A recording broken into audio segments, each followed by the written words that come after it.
కోతి వార్తలు. అందరికి శరాతి బిడ్డలారా, ఇక మరి మీ నర్సయ్య తాత రానే వచ్చును. ఇలా రామ చక్కని శుద్ధులు ముళ్ళె కట్టుకొని మూట కట్టుకొని తీసుకొని వచ్చింది బిడ్డలారా. మరి ఆలస్యం ఎందుకు కూడా పోదాం పది తలకాయ వార్తలకు. ముందుగారా పుక్కడికి వస్తే ఏదైనా పర్వాలేదు.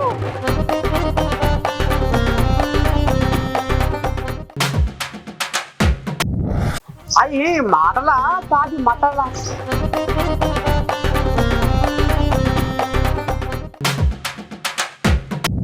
ఇల్లు తిరిగి కథ చెప్తున్నారా కేసీరావు.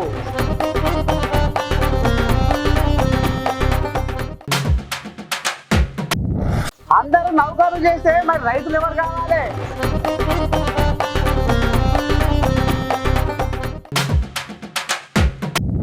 పోలీసులను పొగ పొగ వచ్చుకుంటున్నా పెద్ద మనిషి.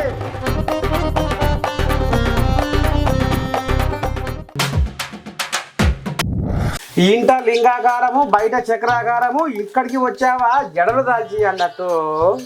ఇక మరి పోలీసులు గిసవంటి వేషాలు కూడా చేస్తున్నారా అని వాయ్యా పెద్ద మనిషి కేసీరావు గరం గరం అవుతుండ్రు. చిన్నసనాలేదు కథ చూద్దాం బాయ్. ఇంటికి ఇత్తడి చిలుక బయటికి బంగారు చిలుక అన్నట్టు పేరు మోస్తున్న రేవంత్ రెడ్డి ఆజ్ఞలో నడుస్తున్న పోలీసులారా మాకే ఉచ్చులు పెట్టి చిచ్చులు పెడుతున్నారు. ఇంతేనా బుద్ధులు కుర్రవాడా అంటే కతిమయ్యి కావిళ్ళతో వస్తాయి అన్నాడట అన్నట్టు. హాహా ఇగో మీ పనితీరు కూడా గట్టినే ఉందని పోలీసులకు సురుకులు పెట్టినాడనుల్లా పెద్ద మనిషి కేసీరావు. ఏమంటుండో ఇందాం పారి మనం కూడా. మీరు అనవసరంగా గ్రామాలలో చిచ్చులు పెట్టి సోషల్ మీడియా పోస్టులు పెట్టిన కూడా బెదిరిస్తా ఉన్నారు. ఇది మంచిది కాదు. మీరు చూడండి, ప్రజల స్పందన చూడండి. నేను అడుగుతా ఉన్నా, మీకు పోలీసులకు రాజకీయాలు ఎందుకండి? ఏమక్కర్నే మీకు రాజకీయాలు? ఎవరికి అధికారం శాశ్వతం?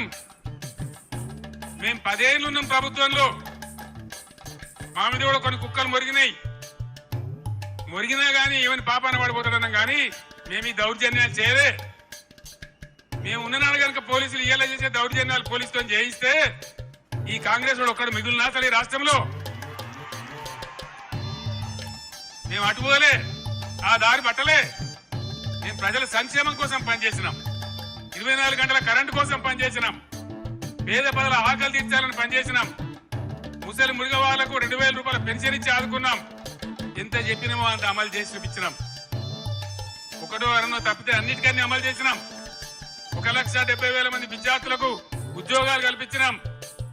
అన్ని కూడా చేసినాం. సరే, జరిగింది ఏదో జరిగింది. భవిష్యత్తులో ఇప్పుడు జరగాల్సింది.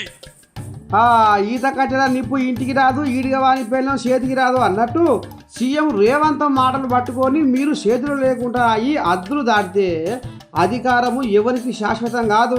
టైం వచ్చినప్పుడు మా తడాక కూడా ఏందో చూపిస్తాం అన్నట్టుగా మాట్లాడుతుండ్రులా పెద్ద మనిషి కేసీరావు. వా అమ్మ బాగానే గుండెల బలమైందే నాటుకుంటుందో సారుకు.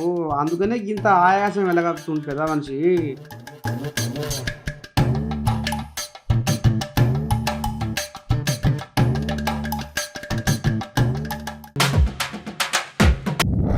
ఈగను కప్ప మింగితే కప్పను పాము మింగినట్టు నా పరువు ప్రతిష్ట మీరెందుకు మింగుతున్నారని వాయ్యా కర్రు కాల్చి ఎర్రగా బాధ పెడుతురుగా ఆ పెద్ద మనిషి కారు పార్టీ వాళ్ళకు. ఇందా పరి కథ ఎంత ముదుగుందో చూడు.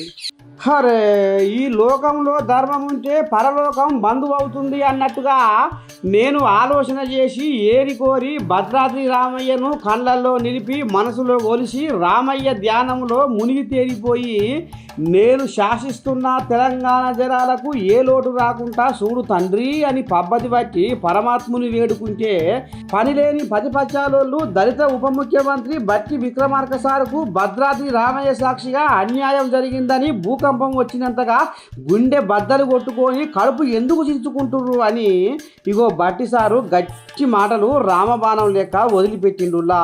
ఇందాం పారి సారు ఏమనుకొస్తుండో. పూర్తిగా ధన్యవాదాలు తెలియజెప్పుకుంటూ ఆశీర్వచనం తీసుకునే కార్యక్రమంలో భాగంగా నిజంగా ఏ దేవుడి దగ్గర భక్తి శ్రద్ధలతో కూర్చొని వారి ఆశీర్వచనం తీసుకునే కార్యక్రమంలో భాగంగా కావాలని నేను కింద కూర్చొని వారి ఆశీర్వచనం తీసుకోవడం జరిగింది. ఎందుకంటే నా మనస్ఫూర్తిగా మనసు నిండా ఉన్నటువంటి ఆ పేదలకు ఇచ్చేటువంటి ఇళ్ళ కళ నిజమైనందుకు వారికి ప్రత్యేకంగా కృతజ్ఞతలు చెప్పుకోవడం కోసం నేనే కావాలని అక్కడ చిన్న పీట మీద కూర్చొని వారికి మనస్ఫూర్తిగా నిండు మనసుతో ధన్యవాదాలు చెప్పే కార్యక్రమంలో నేను ముందుకు వెళ్ళాను. కానీ దురదృష్టం, సరే ఆ చిన్న ఫోటోని తీసుకొని రాష్ట్రంలో చాలా మంది ట్రోల్ చేశారు. వారందరికీ నేను సౌహృదయంతో కృతజ్ఞత తెలియజేస్తాను. నిజమే, మీరు మనసుకి కష్టపడి ఉండొచ్చు, కానీ ఇది ఎవరో కావాలని చేసినటువంటి కార్యక్రమం కాదు. నేను ఈరోజు రాష్ట్రంలో ఉప ముఖ్యమంత్రిగా ఈ రాష్ట్ర ప్రభుత్వాన్ని శాసిస్తా ఉన్నాను. ఆర్థిక శాఖని, అట్లాగే విద్యుత్ శాఖని, ప్రణాళిక శాఖని కూడా నేనే నిర్వహిస్తూ ఈ రాష్ట్రంలో తీసుకునే అనేక రకాలైనటువంటి ప్రణాళికలు కానీ విధానపరమైన నిర్ణయాల్లో కూడా ప్రముఖ పాత్ర పోషిస్తూ రాష్ట్ర ప్రభుత్వాన్ని శాసిస్తా ఉన్నాను. నేను ఎవరికో తల వంచేవాడిని కాదు, ఎవరో పక్కన కూర్చోబెట్టేవాడిని అంతకంటే కాదు, ఆత్మగౌరవం చంపుకునేవాడిని కాదు, ఎవరికి కూడా ఆత్మగౌరవం కిందికి తీసుకొచ్చే కార్యక్రమం కూడా చేసేవాడిని కాదు. సౌహృదయంతో దీన్ని అర్థం చేసుకోవాల్సిందిగా వారందరికీ నేను విజ్ఞప్తి చేస్తూ ఒకటే చెప్పదలుచుకున్నాను.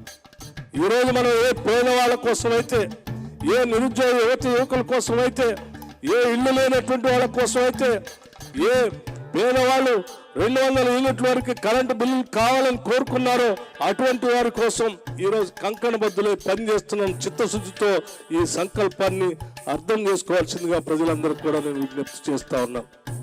దయచేసి మిత్రులు ఎవరైనా నిన్న ఆ ఫోటో చూసి ఎవరైనా మానసికంగా క్షోభకు గురై ఉంటే దయచేసి అర్థం చేసుకోవాల్సిందిగా కోరుతూ, భవిష్యత్తులో కూడా మా ఈ సంకల్పం ఇదే దిశలో ముందుకు పోతా ఉంటుంది. మాకు ఇచ్చినటువంటి అవకాశాన్ని, సంపద పెంచే కార్యక్రమాన్ని చేస్తాం. ఆ పెంచిన సంపదని ప్రజలకు పంచే కార్యక్రమాన్ని కూడా చేస్తాం. ఈ నారుల్లా నేను ఆషామాషి వ్యక్తిని అనుకుంటున్నా ఏంది? నేను ఈ రాష్ట్రాన్ని శాసించే శక్తిని. నాకన్నా మీద కూర్చున్న సీఎం రేవంత్ రెడ్డి కూడా పైకం కావాలంటే తారం చెయ్యి నేను ఇయ్యవలసిందే. రామయ్య కాడ నా బుద్ధిపూర్వకంగా కూర్చున్నా కానీ ఆత్మని నేను చంపుకొని కూర్చోలేదు అన్నట్టుగా ఇక నిన్న మొన్న అయ్యో బట్టి నీకు అన్యాయం జరిగిందా అని పండుగ ఇచ్చిన వాళ్ళకు ఇక ఈ రకంగా సరిపోను కౌంటర్ ఇచ్చిండుల్లా ఆ ప్రతిపక్షాలకు బట్టి సారు. భూకంపం వచ్చింది ఉరికిరారా అని కాంగ్రెస్ వాళ్ళు కాళేశ్వరం కథ చెప్తుంటే అమ్మో కేసీరావయ్య నడమంగా దొరబడి రామసక్కని జోలపాట ముంగటేసుకుంటుగా. ఇక చూడండి కథ ఎంత ముందుకుందో. కేసీరావు సారు ఈదులకు పోయినవాడు ఇల్లు కాలిన రాడు, తాళ్ళకు పోయినవాడు తండ్రి దచ్చిన రాడు అన్నట్టు కాళేశ్వరం కాడికి రమ్మని కాంగ్రెస్ వాళ్ళు కండెర్ర చేసి డప్పు కొట్టి దండోర మోగించినా పోలేదు. జనాలతోటి బదునా మోస్తివి, నిందల పాలైతివి. గీయాల ఈదిలో ఈ రంగం, పేటలో పేరంటం అన్నట్టు దుకాణం ముంగటేసుకున్నావు. ఏం చెప్పదలుచుకున్నావు సారు ఇంతకు అధికార పార్టీలకు ముక్కుసూటిగా? ఇక కానీ అయ్యా ఏందో నీ భాగవతము. కాళేశ్వరం ప్రాజెక్ట్ దానిలో మేడిగడ్డ బ్యారేజు 100 కాంపోనెంట్లలో అదొక చిన్న కాంపోనెంట్. దాంట్లో కొంచెం ఇసుక జారి 2 పిల్లర్లు కుంగినాయి. అదేందో ప్రళయం బద్దలైనట్టు, దేశమే కొట్టుకపోయినట్టు. నేను 2-3 రోజుల తర్వాత టీవీలో కూర్చుంటున్నా, ప్రతి ఇంటికి చేరుకొని చెప్తా కాళేశ్వరం సంగతి ఏందో, ఎందుకు కట్టినామో. కాళేశ్వరం పుణ్యమే కదా ఎంత బ్రహ్మాండంగా ఈ జిల్లాలో నీళ్ళు వచ్చినాయి. ఏ విధంగా మిడ్ మానేరు ఎల్ఎండి నిండి ఉంటుండే, ఏ విధంగా చెరువులు చెక్ డ్యాములు మత్తళ్ళు దుంకుతుండే. చాలా దుఃఖం కలుగుతా ఉంది మనసుకు. అమ్మో ఇన్నారులా కాళేశ్వరం కాదు కుంగేశ్వరము శనేశ్వరం అయ్యిందని, మేడిగడ్డ మేడి పండుగ అయ్యిందని, అన్నారం ఆగమైపోయిందని, సుందిల్లా రంధ్ర పడిపోయిందని అధికార పార్టీలు ఓ దిక్కుంగా డప్పు కొట్టి చెప్తుంటే, కాళేశ్వరానికి ఏం కాలేదు, మేడిగడ్డలో 2 పిల్లర్లే త్వరలు పడ్డాయి, పూసుకుంటే సరిపోతుంది, నేను రేపటి సంది ఇంటింటికి తిరిగి కాళేశ్వరం కథ చెప్పుకొస్తా అనుకొస్తుండ్రులా పెద్ద మనిషి కేసీరావు సారు.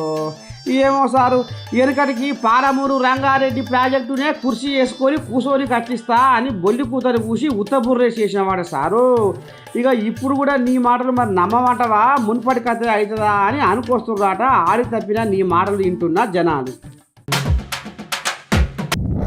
ఏమయ్యా రేవంతమయ్యా ఊరించి ఉగాదికో పూజ ఇస్తున్నావు అని అడిగిన పాపానికి వామ్మో రేవంతమయ్యా నీ దండం పెట్టి కారు పార్టీలని ఊరు వీకి చారు కాస్తున్నాడు ఇక మరి పెదలను చూకుంటాడా కేసీరావయ్య కరీంనగర్ కథన పేరులా కయ్యానికి లేస్తుండ్రులా చూడు మాటలు కూతలు కోపాలు తాపాలు పొంకనాలు పోవండాలు బైరుపర వేషాలు బాత్కానీలు బొల్లి కూతలు బెల్లం మాటలు ఆవేశాలు ఆక్రోశాలు నీకే వస్తాయి అనుకుంటున్నావా రేవంతం ఊరికొక్క కోడైతే ఇంటికొక్క ఈక అన్నట్టు మేము కూడా ఉన్నాం మా ప్రతాపం కూడా చూపిస్తామని అనుకుంటా గతంలో రెచ్చిపోయిన రేవంత్ గిచ్చి పంచాది పెట్టుకున్న మాటలన్నీ కేసీరావు మూట కట్టుకొచ్చిండులా అయిందాం పారి ఓసారి ఇప్పుడు ఇన్న ముఖ్యమంత్రి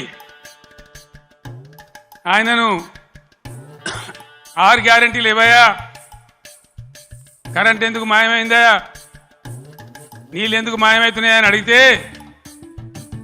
ఆయన నేను పండబెట్టి తొక్కుతా, పేగులు మెడలేసుకుంటా, పెండ ముఖానికి రాసుకుంటా, చీరుతా సంపుతా, మానవ బాంబునైతా మట్టి బాంబునైతా అని మాట్లాడతాడు. ఇంత అసహనమా ఒక ముఖ్యమంత్రి మాట్లాడవలసిన భాషనా? ఇది పద్ధత? తెలంగాణ రాష్ట్రానికి సమాజానికి ఇది ఒక గౌరవమా? దయచేసి ప్రజలు ఆలోచించాలని చెప్పి నేను కోరుతాను. ఇక ఇప్పుడు ఊరు ముందరి చేనైనా ఉరువ కట్ట అయినా ఇంటి మనిషి అయినా బద్ద పరుకైనా బట్ట కలిమి వాడైనా మరో కోంట దున్నుతా అని ఎద్దు అన్నట్టు వెనకడికి అధికారం పోయినాక ఏడికి పడితే ఆడికి పోయి జనాల దృష్టిని మలుపుకుంటందుకు మరో అడుగు ముందడుగు వేస్తున్నాడు ఆ పెద్ద మనిషి కేసీరావు. అంతే కదా, తాకితేనే మోగుతారు తడిస్తేనే గుడిసెకత్తారు అన్నట్టు. ఇక మరి ఇదంతా లోకానికి ఎరుకున్న ముచ్చటే నాయపో. ఆడబిడ్డలే నా ఊపిరి, ఆడబిడ్డలే నా పంచప్రాణము, ఆడబిడ్డల కోసం ఏమైనా చేస్తా, అవసరమైతే ప్రాణాలైనా ఇస్తా అన్నట్టుగా వామ్మ రేవంతమయ్య మంచి కథే ముంగటేసుకునుగా. చూద్దాం. ఫ్రీ బస్సు పెట్టి అత్తడగోడళ్లకు పంచాది పెట్టిర్రు. ఊ అంటే ఆ అంటే సీటికి మాటికి సీదరించుకొని తీర్థయాత్రలకు పైన కడుతుర్రు. మొగోళ్లకు బువ్వ వండి పెట్టే యాళ్ళ లేదు ఆడోళ్ళు. ఫ్రీ బస్సుతోటి ఆడోళ్ళు బస్సులలోనే సిగలు పట్టుకొని కొట్టుకుంటుర్రు. ఎక్కడికి పోతావు విధవమ్మ అంటే ఎంట వస్తాను పదవమ్మ అన్నట్టు ఊకూకనే బస్సులల్లో తిరుగుతున్నారు ఆడోళ్ళు అని పది పచ్చాలోళ్ళు పండు కొరుకుతుంటే ఇగో రేవంతం సారు గిట్లా అనుకొస్తుండ్రు ఆడోళ్ళ కోసము. ఏమంటుండో ఇందాం పారి. నేనైతే ఎవడొచ్చినా సరే ఆడబిడ్డలకు అడ్డం పడితే ఆర్టీసీ బస్సు మీద ఎక్కించైనా సరే ఆడబిడ్డలకు ఉచిత బస్సు రవాణా సౌకర్యాన్ని మీ అందుబాటులోకి తీసుకొచ్చే బాధ్యత నేను తీసుకుంటా అని చెప్పి నేను చెప్పదలుచుకున్నా. నేనైతే ఎవడొచ్చినా సరే ఆడబిడ్డలకు అడ్డం పడితే ఆర్టీసీ బస్సు మీద ఎక్కించైనా సరే ఆడబిడ్డలకు ఉచిత బస్సు రవాణా సౌకర్యాన్ని మీ అందుబాటులోకి తీసుకొచ్చే బాధ్యత నేను తీసుకుంటా అని చెప్పి నేను చెప్పదలుచుకున్నా. ఇక గిట్లా ఫ్రీ బస్సులు పెడితే రోజుకు 6,000 కోట్ల నష్టం వస్తుంది ఆర్టీసీకి అని పది పచ్చాలు అంటుంటే ఓ దిక్కు 6,000 కాదు కదా, 10,000, 20,000, 30,000, 40,000, 50,000 కోట్ల నష్టం వచ్చినా ఆర్టీసీకి పర్వాలేదు. కానీ నా ఆడబిడ్డలు బస్సులు ఎక్కాల్సిందే తిరగాల్సిందే అని మొయ్య ముత్తుకుంటుండులా సీఎం రేవంతం సారు. ఎక్కడ పొద్దుకూకినా ఇక్కడికి రావాలన్నట్టు రేవంతం అయ్యా వాళ్ళకు ఈ రకంగా కౌంటర్ ఇస్తుండులా అమ్మని దండం పెట్టి.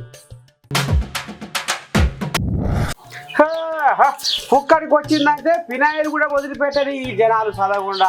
ఇక పిరిగా అలివి ఇస్తున్నాం, ఉత్త పుణ్యానికి ఇస్తున్నాం, రారా అని మా కూత అయ్యంగానే చిన్న సన్న జనం ఈ రోడ్ల మీద ఓ నీ పాడైపోయిన గందరగోళం అయిపోయింది. చూడు కథ ఎంత ఉంది. ఎంత పొద్దు కాడ ఎల్లవారినా రాళ్ళొంక కాడనే తెల్లవారింది అన్నట్టు ఏమంట పట్నం హైదరాబాదు ముసలంబాగులో ఓ రెస్టారెంట్లో ఫ్రీ అలీం అని మరి ఏమంట సాటింపు వేసిరో నీ దండం పెట్టి జనాల సూపు మొత్తం అడుగుకే ఉందట నువ్వు నోటే నీళ్ళు ఊరుతుంటే. ఇక తెల్లారేసరికి జనాలు వచ్చి చిందర వందరగా నిలబడి రోడ్డు మొత్తం ఆక్రమించేసరికి ట్రాఫిక్ జామ్ అయ్యి ఆగమాగం అంగడ అయిందట నువ్వు వ్యవహారము. ఇక లాభం లేదని జనాలను ఆపే తరంగాని ఓటలు వాళ్ళు పోలీసులకు ఫోన్ కొడితే ఇక పోలీసులు ఇర్రగా మరగా కట్టెలు ఇరుగుతాడు జంపేసరికి శివు నుక్కులు చింత నుక్కులు అయ్యారట నువ్వు జనాలు. ఇక చూడు కథ ఎట్లా ఉందో పాడువాడ రాద్దాంతం చల్లకుండా.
ఇక ఎంత కొట్లాడుకున్నా కళ్ళు దుకాణం కాడ ఒకటే ఆడినట్టు మాట్లాడుకోనోళ్ళు కూడా మందిలో కలిసి ముఖం చూసుకుంటా నాకు నాకు నాకు నాకు అని అలీం దగ్గర అల్లుకపోయిరటనుల్లా.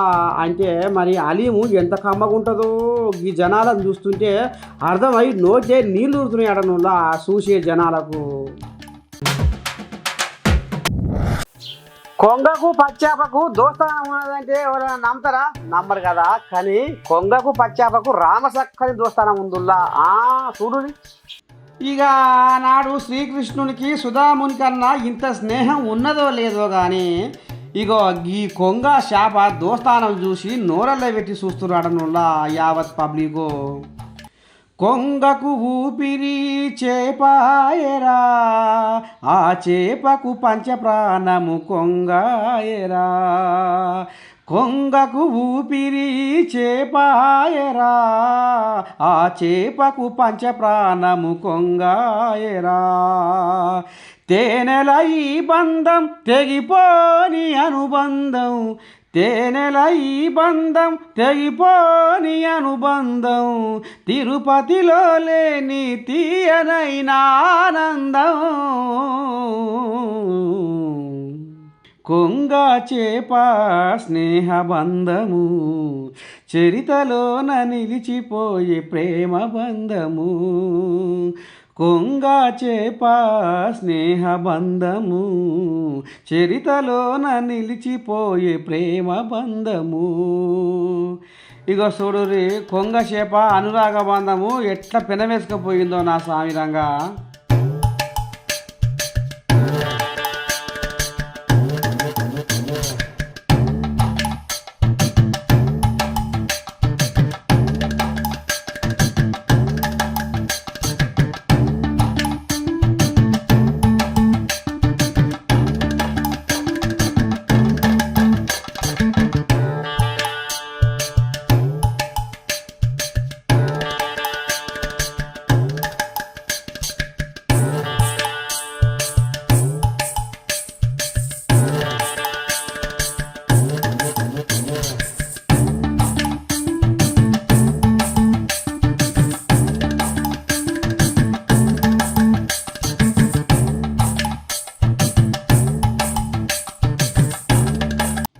హబ్బరకొండ చూసినారులా నీళ్ళ ఒడ్డుకు వచ్చి గిలగిల గిలగిల గిలగిల గిల కొట్టుకుంటున్న చేప పిల్లను కొంగ వచ్చి చేప పిల్లను లోతు నీళ్ళల్లో వదిలిపెట్టి ఎట్లా ప్రాణాన్ని కాపాడిందో. కానీ చిత్రం ఏంటంటే కొంగకు చేప కనబడితే ఇటు పులిమి అటు పులిమి అటుగాంకి గుటుక్కున మింగే కొంగ ఇక ఈ రకంగా చేప ప్రాణాలు కాపాడుడైంది కొంగ అని ముక్కున ఏలేసుకుంటున్నాడనులా. ఈ కొంగ చేప స్నేహం చూస్తున్న జనాలు. అయ్యా రేవంతమయ్యా, అందరూ అదే పని చేస్తే మరి అసలు పని ఎవరు చేయాలా అని కొంతమంది మేధావులు ప్రశ్నిస్తున్నారనులా. ఏందో ఇందాం పని మనం కూడా. మట్టిలో పుట్టి మట్టితో పోరాడే బతుకులు మనకొద్దు. అందరూ గొట్టం నాగులు వేసుకొని ఫ్యాన్ల కింద కూర్చొని నౌకర్లు చెయ్యాలి అని అనుకొస్తున్నాడు సీఎం రేవంత్ అయ్యా ఈ నూరి ఓసారి. 63 లక్షల సంఘం సభ్యులు ఉన్నారు. నేను ఒక్కటే మాట్లాడుతున్నా మా అక్కల్ని, 63 లక్షలు కాదు, 1 కోటి మంది మహిళా సభ్యులు మన సంఘాలలో చేరాలి. 1 కోటి మంది చేరండి. 1 కోటి మందిని ఒక్కొక్కరిని కోటీశ్వరురాలను చేసే బాధ్యత నేను తీసుకుంటా. 1 కోటి మందిని కోటీశ్వరులను చేస్తే తెలంగాణ బంగారు తెలంగాణ అవుతుంది, తెలంగాణ అభివృద్ధి చెందిన తెలంగాణ అవుతుంది, తెలంగాణ ధనిక తెలంగాణ అవుతుంది. ప్రతి ఆడబిడ్డ కోటీశ్వరాలు అయినప్పుడు పిల్లల్ని డాక్టర్లు, లాయర్లు, ఐఏఎస్లు, ఐపీఎస్లుగా చదివిపించుకుంటారు. ఆత్మ గౌరవంతో కుటుంబాన్ని నడిపిస్తారు. అదే ఇంటి ఆయన చేతుల నగదు ఉంటే సాయంత్రం తీసుకొని పోయి బెల్ట్ షాపులు ఇస్తాడు. అవునా? అదే కదక్క. అయ్యా రేవంతమయ్యా, సరే ఆడోళ్ళు కోటీశ్వరాలు కావాలని బాగానే తండాడుతున్నావు వాజీవి. మరి వాళ్ళ పిల్లలు కూడా అందరూ కొలువులు చేస్తే నౌకర్లు చేస్తున్నకు ఈ సమస్త మానవాళికి బువ్వ ఎవరు పెట్టాలి? రైతన్ననే కదా. మరి ఈ రైతుల వ్యవసాయం మీద కూడా లాభసాటి ఉపాయాలు చేస్తే కొంతమంది నిరుద్యోగులకు పొట్ట కలుస్తుంది, లోకం పొట్ట నింతది కదా అని అనుకొస్తున్నాడు. చదివి ఏండ్ల తరబడిగా ఎదురు చూస్తున్న కొలువు రాని పోరగాళ్ళు. ఇక గిరి బిడ్డలారా నేను పట్టుకొచ్చిన మాత్రం ఎటునే ముద్దుకున్నాయా. ఇక రేపు కూడా తీరు శుద్ధులు పట్టుకొని రానే వస్తా. అంతవరకు మీరు ఏం చేయాలో చూస్తూనే ఉండాలి. అమ్మ నువ్వు ఉంట బిడ్డలారా శనార్థి నమస్తే.